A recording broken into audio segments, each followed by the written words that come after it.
Good morning guys, magluto po tayo ng ampalaya kasi palagi ko nakikita sila isa nagluluto ng ampalaya kaya napabili ako ng ampalaya. So ayan guys, magluto po tayo ng ampalaya, sobrang sarap niya guys.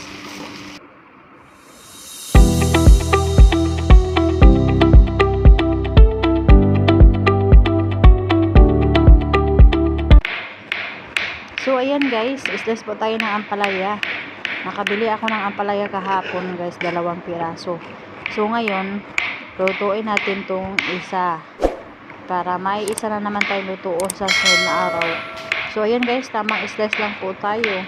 Wala po tayong itlog, parang ano lang to siya, parang adobo lang ba pagkaluto. Tuyo lang nilagay ko, sibuyas, kamatis, bawang, yan lang. Tapos ayun, finish na.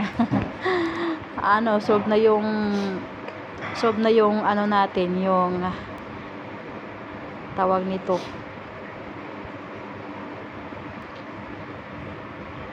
Solve na yung gutom natin. Napa-stop ako. So ayan po yung slice ko kanina guys.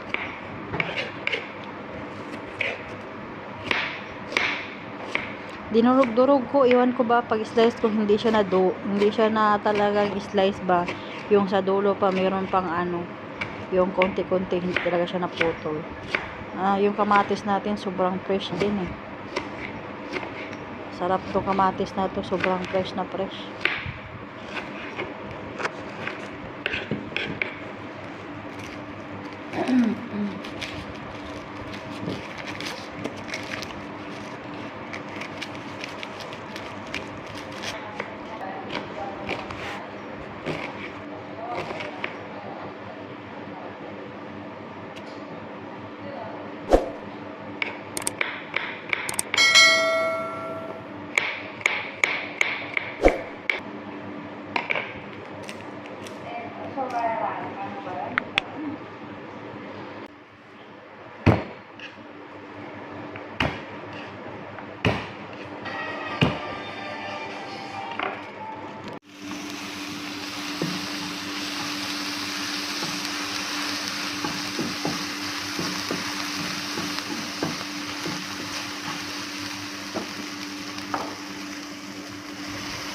So, ayan guys, dihay na po natin yung ating lamas.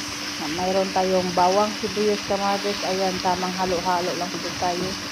At saka nilagyan ko niya ng Knorr cube, paminta, asin, yun lang yung pang sarsa ko. So, ayan guys, nilunod ko na yung ating ampalaya. Saglit lang yan guys, nilagyan ko yun ng toyo, parang adobo lang siya. So, ayan guys, luto na siya. So, yan lang muna guys. Thank you for watching. Kain po tayo. Susunod ulit guys. And don't forget to like, subscribe to my YouTube channel. Thank you and bye-bye.